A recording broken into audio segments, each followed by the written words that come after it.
Shalom, ketemu lagi dengan saya dalam segmen Teduh with SS. Pada kesempatan ini kita akan berbicara satu tema yang berjudul Kuasa Tuhan tak terukur. Kita lihat satu ayat di dalam 1 Tawarik pasal yang ke-21 ayat yang pertama. Saya akan bacakan. Iblis bangkit melawan orang Israel dan ia membujuk Daud untuk menghitung orang Israel. Bapak Ibu Saudaraku yang dikasihi oleh Tuhan,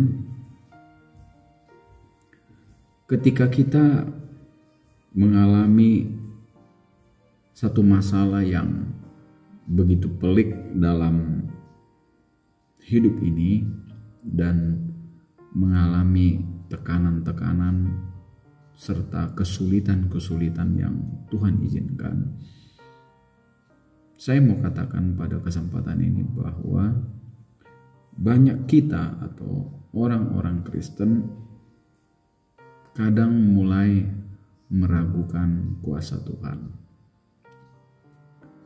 dan mereka mulai mengukur dan mereka-reka dengan logika mereka, apakah Tuhan itu sanggup menolong saya? Dan ada juga mungkin yang berpikir, apakah Tuhan itu sanggup menolong saya, sanggup memulihkan ekonomi saya, sanggup menyembuhkan sakit saya yang begitu berat ini. Kadang itu terlintas di pikiran anak-anak Tuhan. Mereka membatasi kuasa Tuhan karena beratnya persoalan tekanan yang mereka hadapi.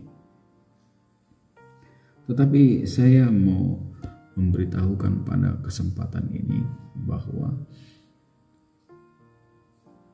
seberapa hebat atau seberapa kuat kuasa Tuhan itu bekerja dalam diri kita orang-orang percaya tergantung sejauh mana iman kita kepada Tuhan. Sejauh mana iman kita kepada Tuhan.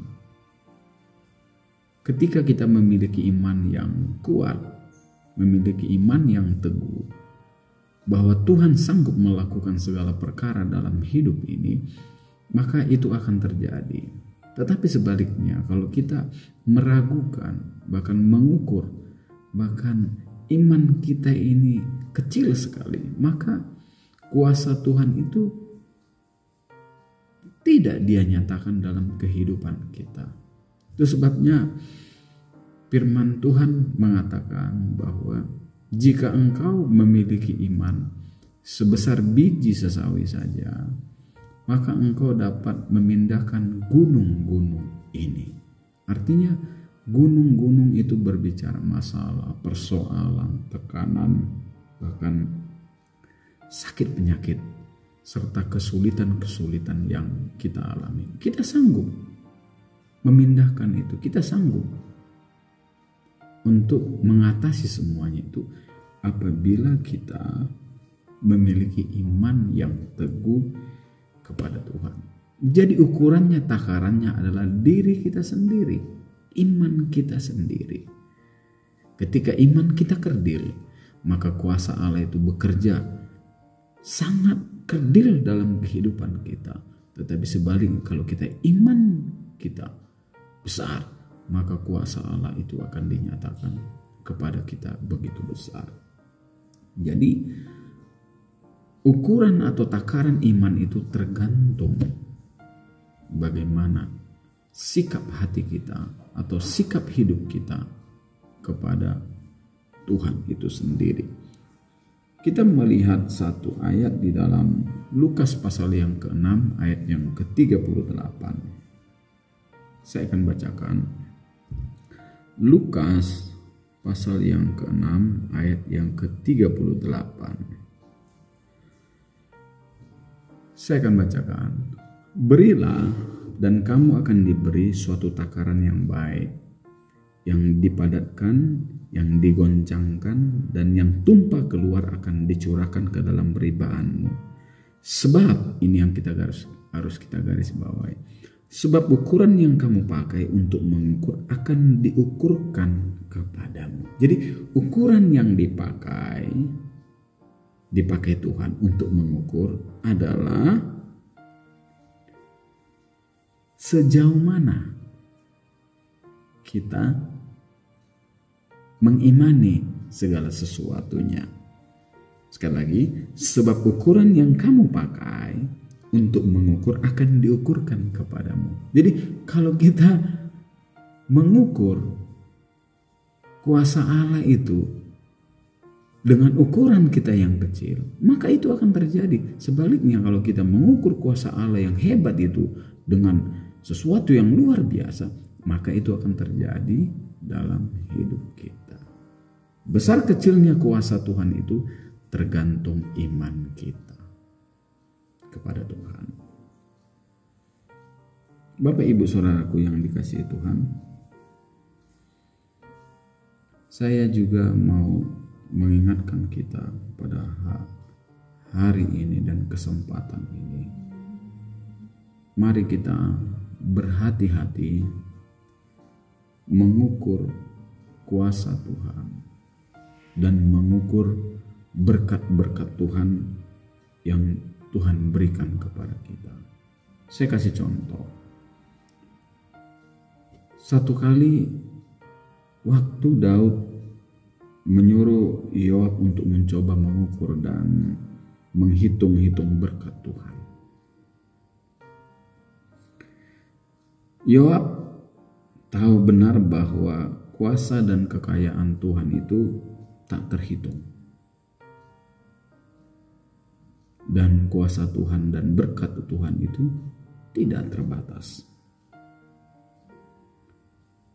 Tetapi kita melihat Daud dalam pembacaan firman Tuhan kita di atas,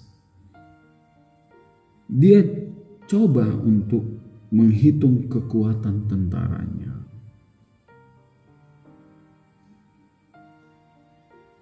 Padahal kita tahu bahwa tentara yang Daud miliki itu berasal dari Tuhan, bukan dari diri sendiri. Daud tak terhitung berapa kali dia berperang dan dia bisa mengalahkan musuh-musuhnya dengan kemenangan yang gilang gemilang.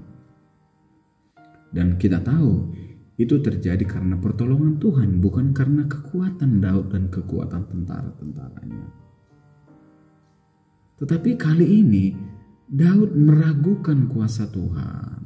Dia mulai menghitung tentara-tentaranya. Apakah sanggup dengan jumlah yang ada untuk melawan tentara musuh? Dia mulai pakai logika. Dan Tuhan marah. Dan Tuhan marah kepada Daud. Demikian juga dalam hidup kita. Kalau kita ingin melakukan sesuatu untuk Tuhan, jangan kita mengukur dengan logika kita, dengan kekuatan kita.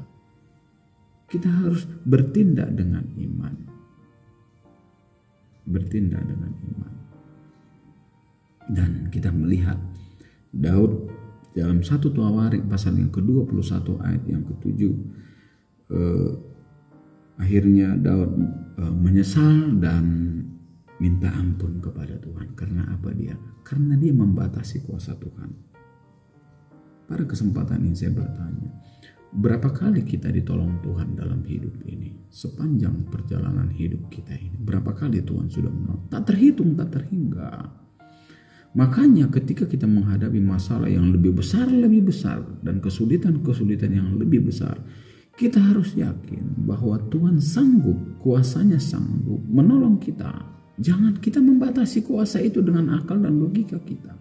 Demikian juga kita dalam bergereja sebagai anak-anak Tuhan. Ketika kita harus berkorban, ketika harus membantu pekerjaan Tuhan, kita jangan mengukur pemberian atau mengukur semua berkat-berkat atau pertolongan yang akan kita berikan itu dengan akal dan kekuatan kita. Kita mungkin berkata, penghasilan saya berapa? Kalau saya memberi sekian, mungkin nanti tidak cukup. Mungkin nanti tidak cukup. Makanya ada banyak anak-anak Tuhan yang takut membayar persepuluhan.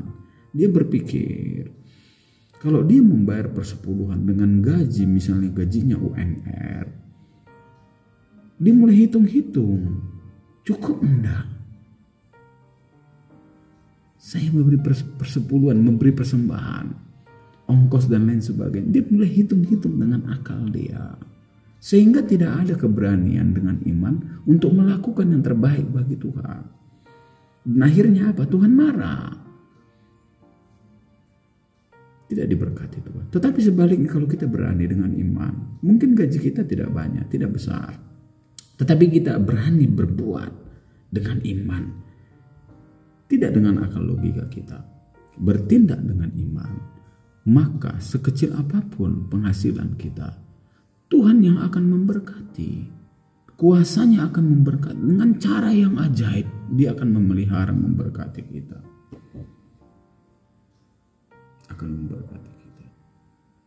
Pada kesempatan ini biarlah lewat kebenaran firman Allah mengajarkan kepada kita, jangan pernah membatasi kuasa Tuhan dengan akal dan pikiran kita. Lakukan yang terbaik dengan iman. Seperti janda yang ada di bait Allah. Dia hanya mempunyai 2 keping uang, 2 peser. Dia tidak berpikir cukup enggak. Dia berikan dengan iman. Dan Tuhan katakan pemberian ini yang luar biasa dan Tuhan memberkati. Lakukan segala sesuatunya. Sekali lagi jangan pernah meragukan kuasa Tuhan. Apalagi sampai kita mengukur kuasa dan kesanggupan Tuhan itu dengan pikiran kita yang terbatas ini. Pikiran kita terbatas. Jadi lakukan semua dengan iman. Maka Tuhan akan memberkati, memelihara kita. Terima kasih. Tuhan Yesus memberkati kita semua. Amin.